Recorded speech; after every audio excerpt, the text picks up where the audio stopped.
Comment retrouver sa masculinité en 2025? Il faut constater aujourd'hui, en 2025, que la plupart des hommes, la plupart des jeunes hommes ont perdu leur masculinité, ont perdu leur testostérone, ont perdu ce désir de conquête, ce désir de conquérir, ce désir d'aller de l'avant, de lancer des projets, de s'améliorer, d'aborder des femmes, d'avoir plus dans leur vie. Ok, la plupart des jeunes aujourd'hui préfèrent se masturber devant de la pornographie, jouer aux jeux vidéo, fumer, boire, picoler, regarder des séries jusqu'à pas d'heure, et puis voilà, la vie passe, et puis tu arrives à un moment où tu regrettes, où te dis que tu as atteint un certain âge, où aujourd'hui c'est plus vraiment trop fun de picoler, où aujourd'hui c'est plus vraiment trop fun de fumer, ça impacte non seulement sur ta santé, ça impacte sur ton moral et tout ce que tu veux, et en plus tu te rends compte que tu n'es même plus capable de courir, ni de soulever ne serait-ce que quelques kilos, parce que ton corps est complètement flingué, parce que tu n'as rien fait depuis toutes ces années, que tu es resté assis dans un bureau, ou que tu as eu un travail de merde qui te fatigue et qui fait qu'en rentrant chez toi le soir, non seulement t'as pas le temps de voir tes enfants, et en plus t'es démoralisé parce que tu te rends compte que la vie ça va être de la merde jusqu'à la retraite,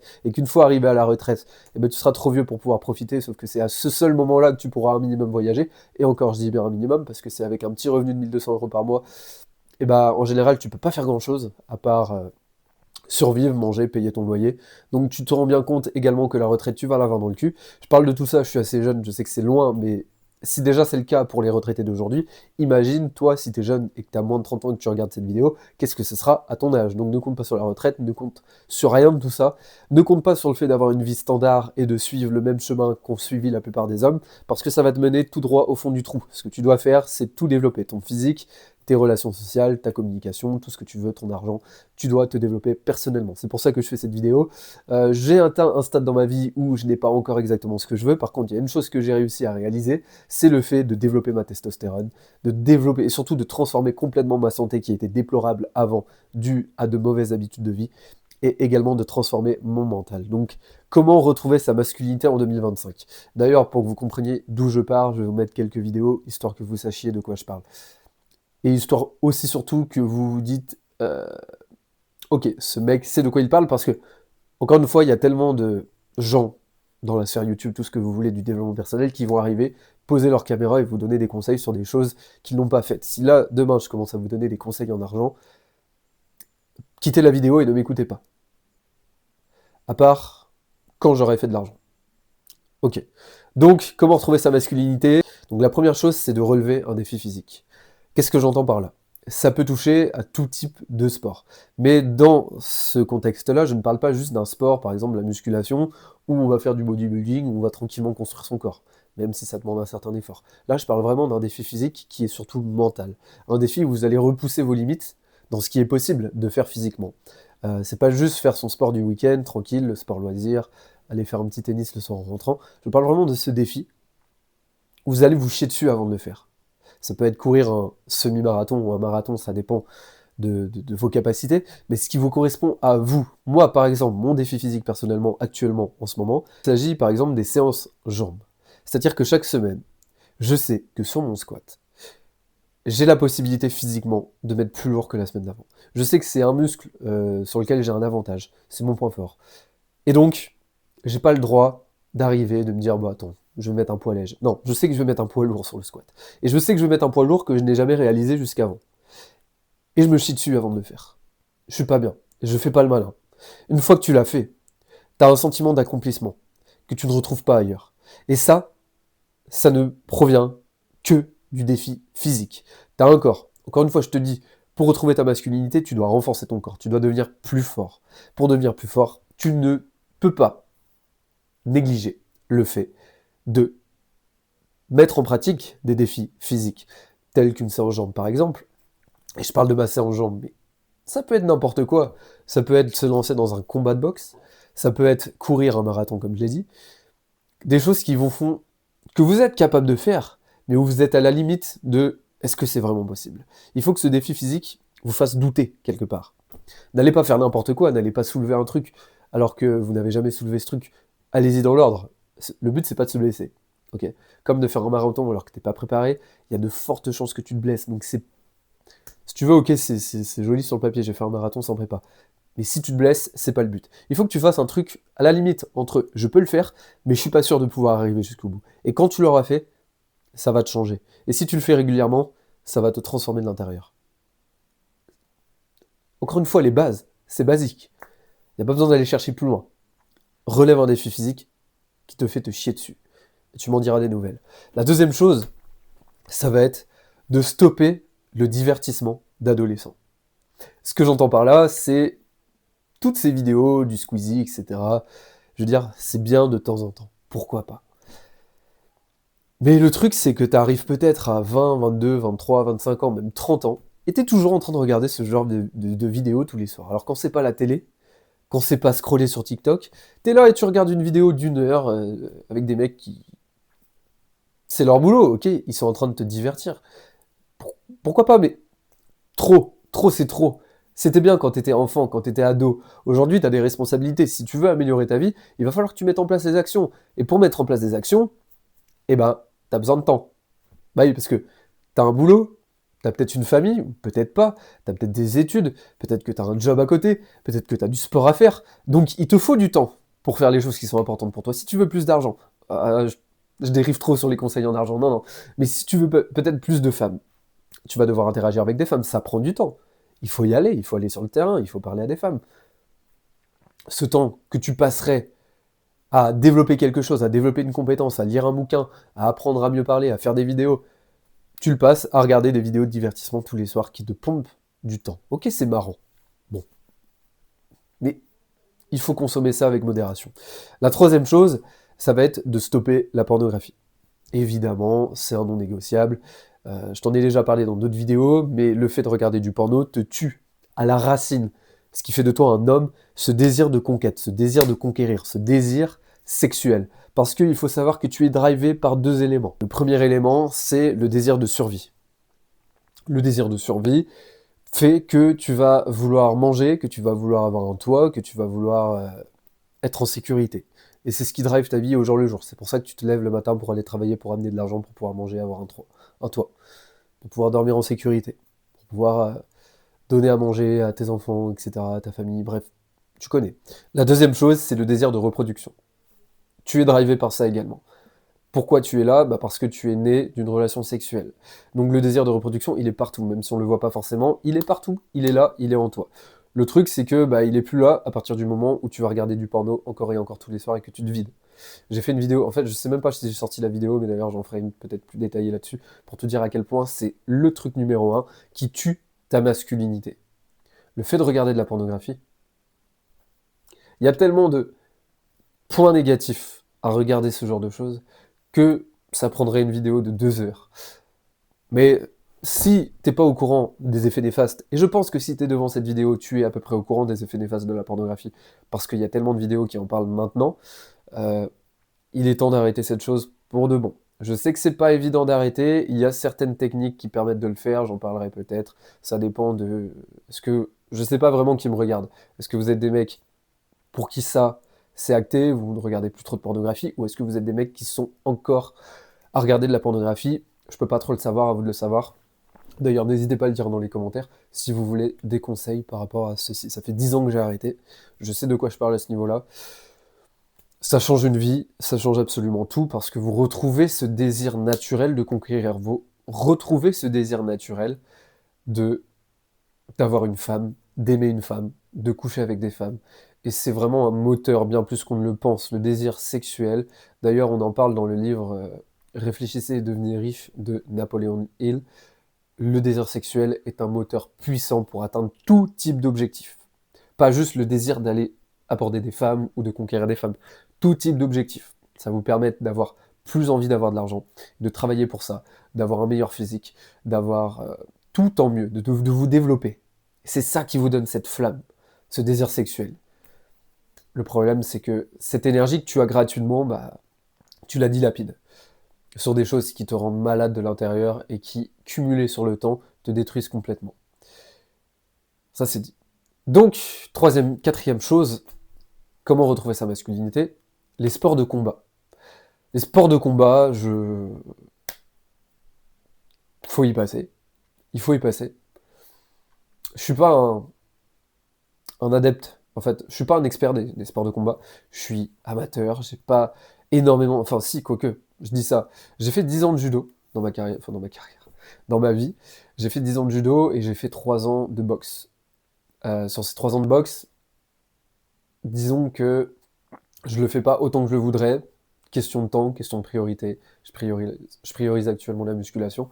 Mais voilà, j'ai cette confrontation, j'ai cette expérience de ce qu'est le combat. Alors le judo, c'est beaucoup plus soft, on va pas se mentir, le judo, ça t'apprend pas à te battre. En tout cas, personnellement, moi, j'aimais pas ça. Donc forcément, j'arrivais pas à développer de compétences derrière parce que je me forçais un peu à y aller. Par contre, la boxe, effectivement, ça t'apprend à prendre des coups, à te déplacer, ça travaille ton cardio, ça travaille ton explosivité, ta force, ton endurance, ça travaille ta peur face au le fait d'être en sparring. Donc ça augmente ta testostérone évidemment parce que quand tu es en confrontation avec quelqu'un directement avec tes poings, même si c'est un sparring, même si c'est léger, ça suffit à te donner de l'adrénaline et à faire monter ta testo.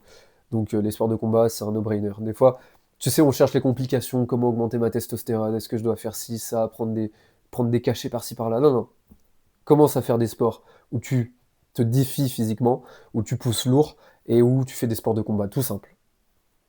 Je te dis pas d'aller dans une arène et de commencer un combat professionnel, enfin un combat, tu m'as compris, dans une cage directement, alors que tu n'as aucune expérience. Juste le fait d'aller en club de boxe et de commencer à boxer, tu verras qu'il y a beaucoup de débutants, en tout cas dans le club dans lequel je suis, il y a, je veux dire, même si le mec est doué, il va pas te frapper comme un malade, d'accord? Et si le mec est pas doué, bah, vous êtes au même niveau. Bon, tu prends ou tu prends pas, c'est une bonne chose à faire quand même. 5e chose, le sprint. Le sprint va augmenter ta testostérone. Il faut revenir et il faut penser d'une façon ancestrale. À l'époque, pour chasser ou pour fuir, les hommes couraient. Et ils n'étaient pas en train de trottiner. Ils étaient en train de sprinter. Ok? Si tu voulais ton mammouth, il fallait lui courir après. Si tu voulais fuir le tigre qui voulait te bouffer, il fallait courir très vite. Courir très vite, c'est une forme de sport différente de pousser, tirer. Parce que les mecs qui font de la musculation, et je critique pas les mecs qui font de la musculation, c'est très bien. Juste, pousser, tirer, va pas faire de toi quelqu'un en santé optimale, ne va pas travailler ton corps de manière optimale. Si tu veux travailler ton corps de manière optimale, de toutes les manières qu'il soit, pratique des sports qui te permettent de développer ton corps d'une manière différente. La boxe, ou les sports de combat de manière générale, on en a parlé, mais le sprint, très important. Le fait de courir vite, de pouvoir taper des accélérations sur quelques secondes, non seulement ça va améliorer ton cardio, ton rythme cardiaque, etc. Et évidemment, comme je te l'ai dit, ça va améliorer ta testostérone. Pourquoi? Parce que c'est un effort intense sur un court moment. Tu pourrais me dire, oui, mais la course à pied, l'endurance, pourquoi pas? Mais ça provoque une certaine fonte musculaire. C'est pas optimal, d'accord? Pourquoi? Parce que globalement, en tant qu'homme, en tant qu'animal, t'as pas forcément ce besoin de courir sur des dizaines de kilomètres. Ça n'a pas vraiment d'utilité en soi. Par contre, le sprint, d'une manière sauvage, ancestrale, naturelle, c'est utile. Ça peut être utile en cas de survie. Donc tu vois un petit peu, en réfléchissant de cette manière, comment tu peux comprendre si une chose est plus utile qu'une autre et qu'est-ce qui va le plus t'apporter. Donc le sprint, le fait que ce soit comment dire, une activité intense sur un court moment, déjà va te faire gagner du temps et va provoquer cette augmentation de testostérone. C'est pas à négliger, ça prend pas longtemps, une fois par semaine, ça te prend 30 minutes. Donc si tu le fais pas, c'est juste que tu es un flemmard. 6e chose, ce que tu fais seul quand personne ne te voit, se voit. Eh oui. Ce que tu fais seul,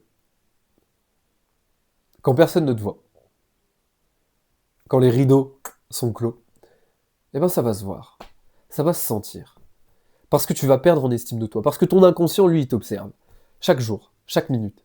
Même si les gens dehors ne te voient pas, ça va se ressentir. Si tu ouvres ton navigateur privé et que tu commences à aller voir ce que tu ne devrais pas voir, ok, personne ne sera au courant. Tu fais ça, t'es tranquille, t'es tout seul dans ta chambre. Mais ton inconscient, lui, il l'enregistre. Il le sait. Et tu vas perdre en estime de toi. Quoi qu'il arrive, quoi que tu penses. Et cette estime de toi amoindrie, ça va se ressentir. Tu vas le savoir au fond de toi, que t'es allé voir ça alors que tu n'aurais pas dû y aller. Tu vas le savoir au fond de toi, que tu fais des choses que tu ne ferais pas en public. Tu vas le savoir, tu vas le ressentir. Ou ton inconscient va le capter, va l'enregistrer. Et boum, tu vas te sentir moins confiant que ce que tu pourrais être Donc ce que tu fais en privé quand personne ne te voit, agis comme si tout le monde te voyait. Parce que l'univers te voit. D'une manière un peu spirituelle, tu penses ce que tu veux, mais l'univers t'observe, l'univers te voit. Donc si tu fais des choses en privé que tu n'oserais jamais faire, pas vraiment dans ce sens de ne pas oser les faire, des fois il y a des choses qu'on ose faire en privé qu'on n'ose pas faire en public, ce qui est normal, mais s'il y a des choses que tu fais en privé dont tu aurais honte, c'est que c'est pas bon. Ça va complètement faire baisser ton estime de toi, ta confiance, ta manière d'être, ton aisance, et ça va se ressentir. Parce qu'on se sent, on sent les choses. Même si tu n'en as pas conscience, on sent les choses. Je ne sais plus à quel point on en est, le septième il me semble. Ce point-là, c'est super important parce que c'est un point qu'on a tendance à négliger quand on est dans le dev perso, quand on veut s'améliorer, quand on commence à lire des livres, quand on commence à s'enfermer un petit peu dans son sport, etc. C'est le contact social. N'oublie pas, le contact social, c'est super important.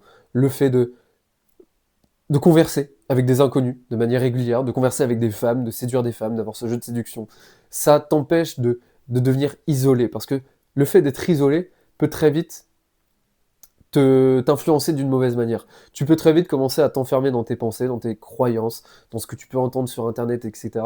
Et tu commences à être déconnecté de la réalité, à ne plus avoir les pieds sur Terre. Or, c'est très important de toujours rester connecté au monde réel, de parler avec des gens, de discuter avec des gens, d'avoir des feedbacks également sur qui tu es. Parce que si tu vois que, de manière générale, tu sembles ne pas te faire respecter par les femmes, ni par les hommes, que tu ne plais pas aux femmes, c'est qu'il y a encore des efforts à faire. Parce que tu peux vite arriver à un stade où tu crois que t'es parfait, où tu crois que t'as tout travaillé, alors qu'en fait t'as juste lu un livre de dev perso, qui t'a fait te sentir illusoirement mieux parce que tu l'as lu et tu te dis ouais ça y est j'ai développé des caractéristiques. Alors que pas du tout.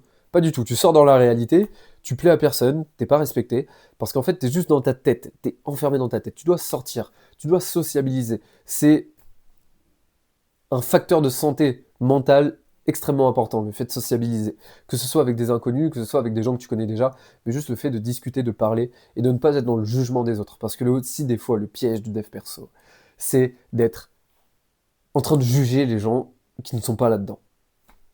Genre, moi, je suis meilleur que toi parce que toi, tu fais pas ça. Alors que réellement, cette personne-là, elle a peut-être plus d'argent, plus de femmes, et elle y arrive mieux, elle est plus heureuse. Donc il y a un petit problème des fois. Donc essaye de revenir les pieds sur terre, de parler avec tout le monde. Ok, c'est pas parce que t'as vu sur internet que ce genre de personnes, ils sont un peu bizarres, etc. Que ah, moi je leur parle pas, moi je suis dans le dev perso. On arrête ça. Le développement personnel, c'est le fait de devenir une meilleure personne. Donc c'est être capable également d'être bien avec tout le monde. Ou en tout cas avec la plupart des gens, les gens bienveillants de manière générale. Euh, D'avoir cette bienveillance et de pouvoir communiquer avec les gens, de pouvoir parler avec n'importe qui, de pouvoir être à l'aise, de pouvoir séduire cette fille, de pas être un mec bizarre, de pas être un mec gêné, être un mec bizarre qui parle à personne, parce que le jour où tu vas te retrouver devant une femme qui te plaît, super, t'auras fait du dev perso. Mais gros, tu sais pas parler.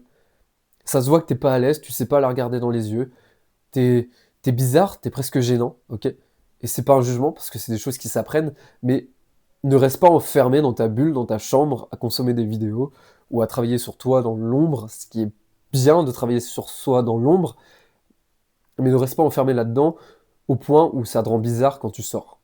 Et tout ce que je te raconte là, c'est des erreurs que j'ai commises dans le passé. C'est pour ça que je t'en parle, et c'est ce qui va faire de toi un homme plus masculin.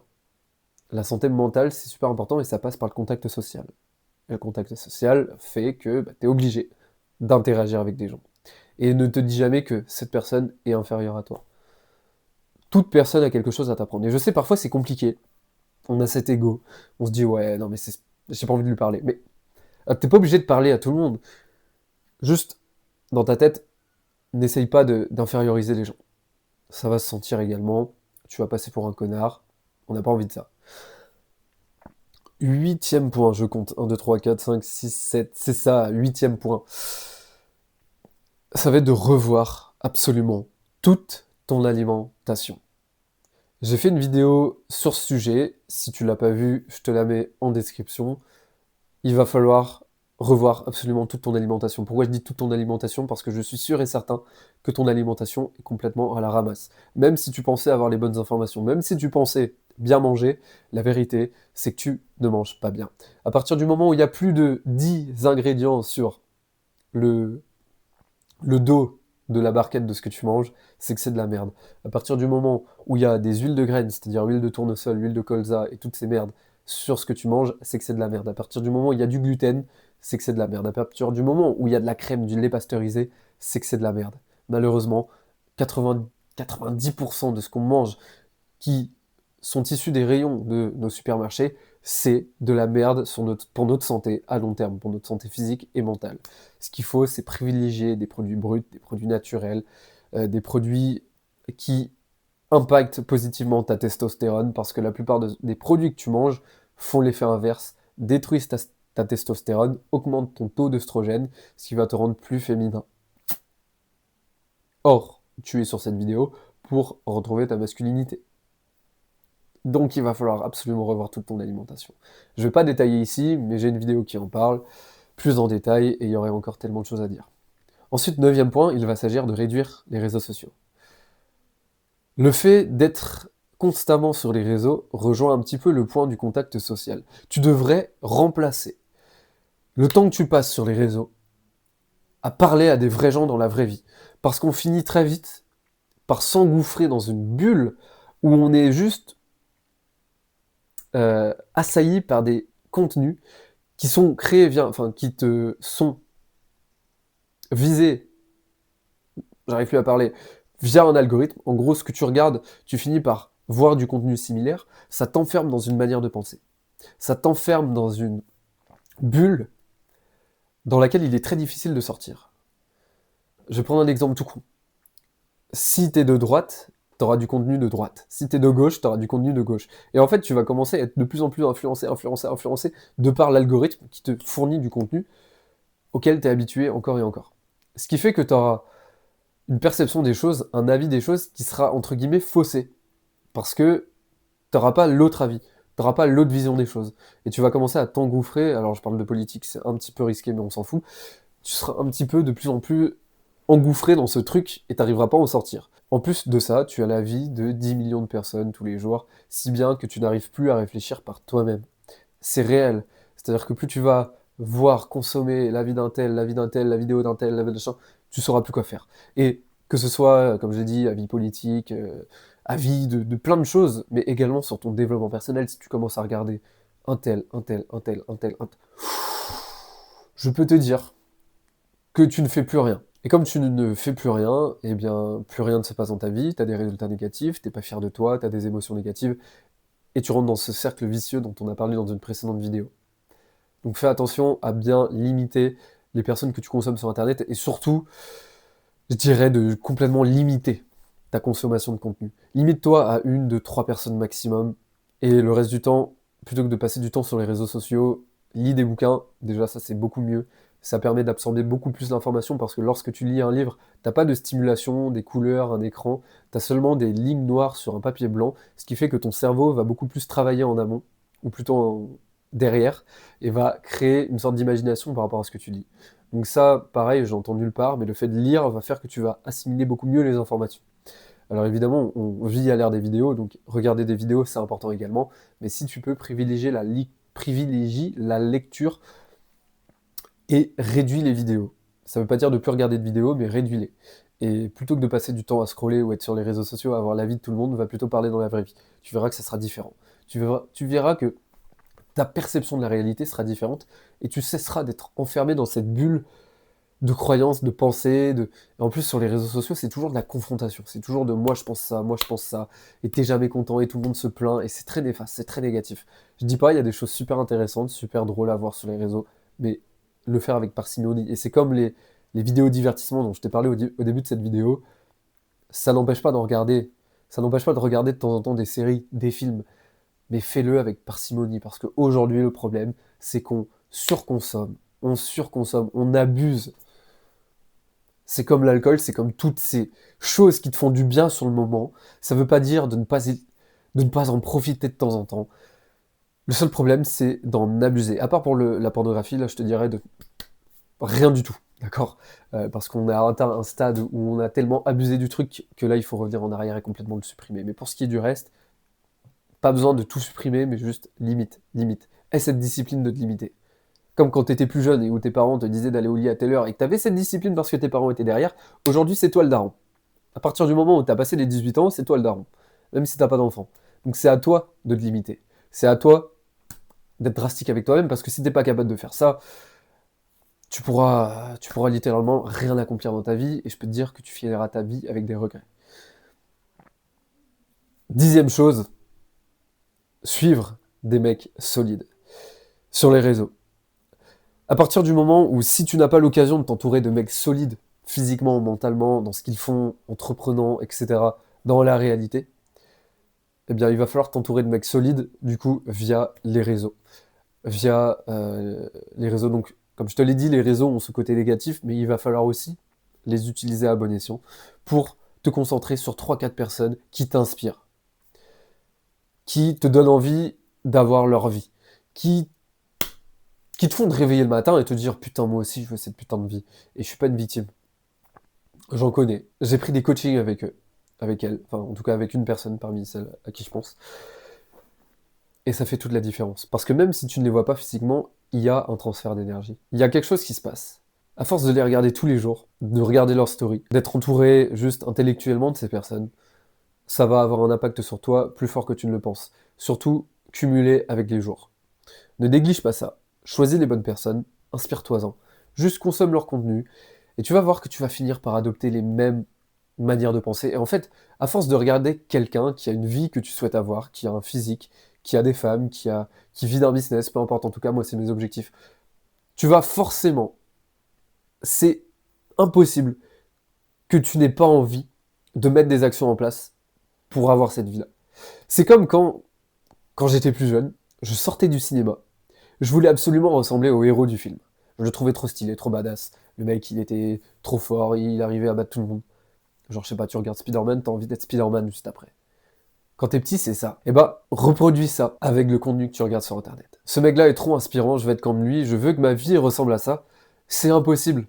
Tu vas retrouver ce truc que t'avais quand t'étais enfant. C'est impossible que tu ne mènes pas, que tu ne commences pas à mettre en place des actions qui vont tendre à te rapprocher de cette personne-là, à devenir comme elle. Je te dis pas de devenir comme elle, la copier-coller. Juste, tu vois ce que je veux dire. Avoir les résultats qu'elle a dans sa vie. Si tu vois quelqu'un qui vit à Bali, qui vit dans un business, qui vit une vie trop cool, tu veux la même chose, ça brûle au fond de toi. Si tu la regardes tous les jours, je peux te jurer que tu vas mettre des actions en place pour vivre cette même vie. Donc ne néglige pas ça, c'est gratuit. Et tant qu'à passer du temps sur les réseaux, bah mets ça à profit et regarde les bonnes personnes. Enfin, dernier point, que j'ai rarement entendu, que peut-être tu n'as pas entendu également, ça va être le fait de se connecter à la nature. Comment retrouver sa masculinité, hein, je le rappelle, se connecter à la nature. Tu peux penser que c'est un truc peut-être féminin, tu sais, ce truc d'aller faire du tai chi dans la nature. Non, non. Là, c'est vraiment, physiquement, connecte-toi à la nature. Va te balader en forêt. Va marcher pieds nus sur l'herbe, sur le sol. Tu vois, mes sprints, je mêle l'utile à l'agréable, ça va être de les faire pieds nus sur un terrain de foot. Parce que le fait d'être pieds nus sur le sol va créer un échange, pas d'électrolytes, d'électrons, entre le sol et ton corps. Sur un plan spirituel, tu peux penser ce que tu veux, ça t'apporte une énergie, l'énergie de la Terre. Et sur le plan physiologique, ça t'apporte des électrons. Il a été prouvé que le fait de rester quelques minutes pieds nus sur la Terre, sur le sol, diminue la tension. Donc diminue le risque d'avoir des maladies cardiovasculaires. C'est pas moi qui le dis, c'est des études scientifiques. Tu vas te sentir mieux, ça va te permettre d'être en meilleure santé. Et quand je te dis te connecter à la nature, donc également le fait d'aller marcher en forêt, également le fait d'aller dans l'eau, si tu as la chance d'avoir la mer à proximité, va nager. Le fait d'aller faire du sport à l'extérieur, je sais que moi je fais une séance de sport extérieur où je suis en plein air, face à la mer, pieds nus sur le sol. Toutes ces choses-là vont faire que tu vas être connecté à la nature. Et enfin, dernière chose aussi, c'est prendre le soleil. Si tu as de la chance d'avoir du soleil là où tu habites, prends le soleil. Expose-toi au soleil le plus possible. Fais gaffe au coup de soleil, mais ça dépend des périodes, mais en général, à cette période-ci de l'année, le fait est que tu vas prendre le soleil, tu vas prendre de la vitamine D, ça va impacter sur ton physique, sur ta santé, mais aussi et surtout sur ton moral, sur ta santé mentale. C'est super important. Le fait d'aller se balader également, juste tranquille, hein, en chaussures normales, pas obligé de toujours être pieds nus, mais d'aller se balader, de prendre une heure pour retrouver de l'inspiration, marcher, regarder l'horizon. C'est des choses toutes bêtes qui vont te permettre d'avoir une énergie, une inspiration de fou. mais que tu ne fais pas et que la majorité des gens ne font pas. Peut-être que si j'ai pas d'inspiration, c'est parce que j'ai tel traumatisme qui fait que je peux pas, qui fait que il y a des ondes, etc., que je suis pas bien. Gros, va juste te balader, va prendre l'air, sors, coupe tes écrans, et tu vas voir que tu vas retrouver de l'énergie, de la vitalité, que ça va te donner envie d'agir, de faire des choses qui sont bonnes pour toi, et par effet de cause à effet, ça va prendre de l'ampleur et tu vas finir par changer ta vie, tu vas finir par devenir meilleur, de prendre des bonnes actions, etc. Ça va aller mieux. Tu verras. Mais le fait de se connecter à la nature à la fois directement et indirectement va te permettre de retrouver de la testostérone, de retrouver ta masculinité. Pense ancestral. Qu'est-ce qu'ils faisaient les gens avant? Qu'est-ce que faisaient nos ancêtres? Ils étaient dehors, ils étaient dans la nature, ils survivaient dans la nature. Je te demande pas d'aller vivre dans la nature, juste sors. Sors tous les jours. Reste pas enfermé dans ta bulle dev perso, où je suis dans ma chambre et où je travaille 10 heures par jour. T'auras bien plus à y gagner, à sortir 30 minutes dans la journée, prendre l'air, couper toute distraction, tout réseau. Je peux te jurer que tu vas retrouver de l'espace mental, de l'énergie physique et du bien-être qui vont te permettre d'être beaucoup plus productif et efficace pour toutes les autres tâches que tu auras à accomplir dans ta vie. Tu prends ou tu prends pas. Cette vidéo était composée de je ne sais plus combien de conseils pour retrouver ta masculinité en 2025 et pour les années à venir. Crois-moi, le gars que j'étais en 2022 et le gars que je suis aujourd'hui, ce sont deux personnes totalement différentes. Comment c'est possible? Je me suis concentré là-dessus, sur le fait de retrouver cette masculinité que la société tend à détruire. Ici, on parle de reconstruction masculine, donc si tu veux plus de vidéos sur le sujet, où on va rentrer plus en détail sur chacun de ces sujets, pour que tu comprennes à quel point tu peux retrouver cette masculinité le plus rapidement possible. En attendant, je pense que je t'ai tout dit, et je te dis à la prochaine pour une nouvelle vidéo. Ciao.